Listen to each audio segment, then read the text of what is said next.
જીવાણા દૂધ ડેરીના વિવાદમાં છેલ્લા 5 પગાર અટકાતા પશુપાલકોની સ્થિતિ કફોડી બની.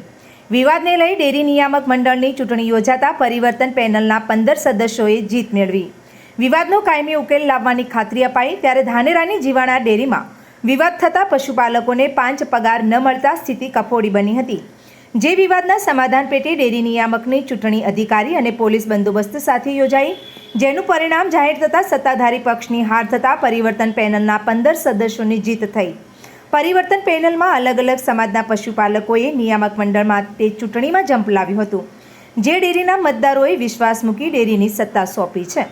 જીવાણા ડેરી છેલ્લા 2 માસથી ચર્ચાના ચગડોળે હતી. ગેરરીતિના આક્ષેપ પણ થતાં તપાસ માટે અધિકારીઓ પણ આવ્યા, છતાં પરિણામ ન આવતા લાસ્ટમાં ચૂંટણી યોજાઈ.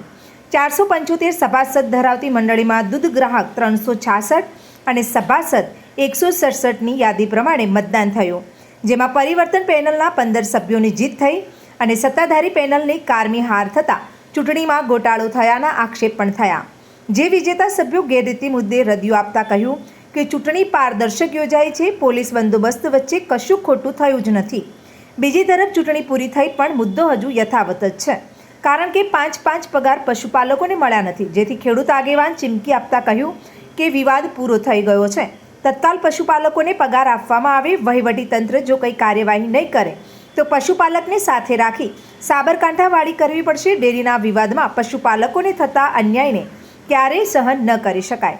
હાલ તો ચૂંટણીના પરિણામ થકી વિવાદ પૂરો થયો છે, ત્યારે ડેરીના વહીવટીતંત્ર ક્યારે એક્શનમાં આવી ગામના પશુપાલકોને ન્યાય આપે છે એ જોવાનું રહ્યું. બાકી સમયસર પગાર ન મળે તો પશુપાલકો ઉગ્ર આંદોલન કરવાના તેવર સાથે બેઠા જ છે અને એ નક્કી જ છે.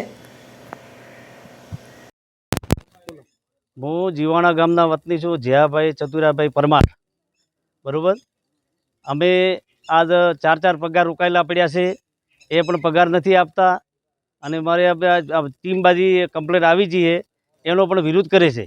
બરાબર, ઓબાભાઈ 35 વર્ષથી ચેરમેન હતા, પોતે જરતો ચાલતો તો હારો અને હવે દોરો ચાલે છે, પોતે હાર લીધી. એટલે કિસાન સંગઠન મહામંત્રી નવાભાઈ મુંજી ધાનેરા, મારું ગામ જીવાણા.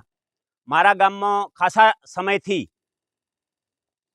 એક ઝોનલ અધિકારી અને અમારી ડેરીના ચેરમેન ગામમાં ફરીને પશુપાલકોને ભડકાવી રહ્યા છે કે આ લોકોની જોડે હું ઊંચા પતના 50 લાખ 60 લાખ નીકાળીશ. ખૂબ અરજીઓ આપી, છેવટે તે કોઈ સાબિત ના કરી શક્યા અને 21/6/25 મારું રાજીનામું લીધું કે મારા પશુપાલકો હેરાન ના થતા હોય, મારા કારણે થતા હોય તો હું રાજીનામું આપી દઉં.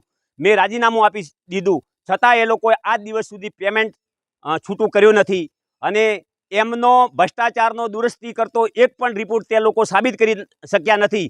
એટલે મારા પશુપાલકોનો પગાર તાત્કાલિક ધોરણે બનાસ ડેરી છૂટો કરે, નકર હું કિસાન સંગઠનો સાથે લઈ અને બનાસ ડેરીમાં સાબરકાંઠાવાળી થશે તો આ જવાબદારી આ પગાર રોકનાર ઝોનલ અધિકારી અને મારી ડેરીના જે હાલ ચેરમેન નથી, આ પેનલમાં હારી ગયા છે, તેમના સામે હું કાયદેસરની કાર્યવાહી પણ કરીશ. એટલે કે તો આક્ષેપો સાબિત કરી બતાવે અથવા મારા પશુપાલકોના દૂધના પૈસા છૂટા કરે. આ મારી વિનંતી છે. જય હિન્દ, જય ભારત. હું પટેલ મફાભાઈ પ્રભુભાઈ, ગામ જીવાણા. અમારા ગામમાં તારીખ 30/7/2025ની બનાસ ડેરીની ચૂંટણી, બનાસ દૂધ મંડળની ચૂંટણી હતી અને એ ચૂંટણીની અંદર અમારી પેનલ વિજેતા બની છે. લોકશાહી ડબી ચૂંટણી થઈ છે, એમાં કોઈ ગેરરીતિ થયેલ નથી. પોલીસ સાથે હતી અને એ લોકો ખોટા આક્ષેપો કરે છે, પણ એમના આક્ષેપો પાયા વિહોણા છે.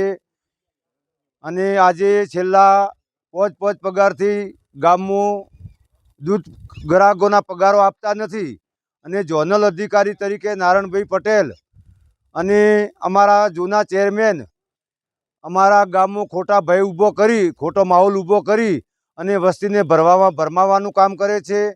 તો મારે બનાસ ડેરીના અધિકારીઓને એક જ વાત કરવાની છે કે મહેરબાની કરીને અમારી દૂધ મંડળીનો પગાર છૂટો કરો અને અમને ગામમાં પરેશાન થતા લોકોને બચાવો. એ જય હિન્દ, જય ભારત.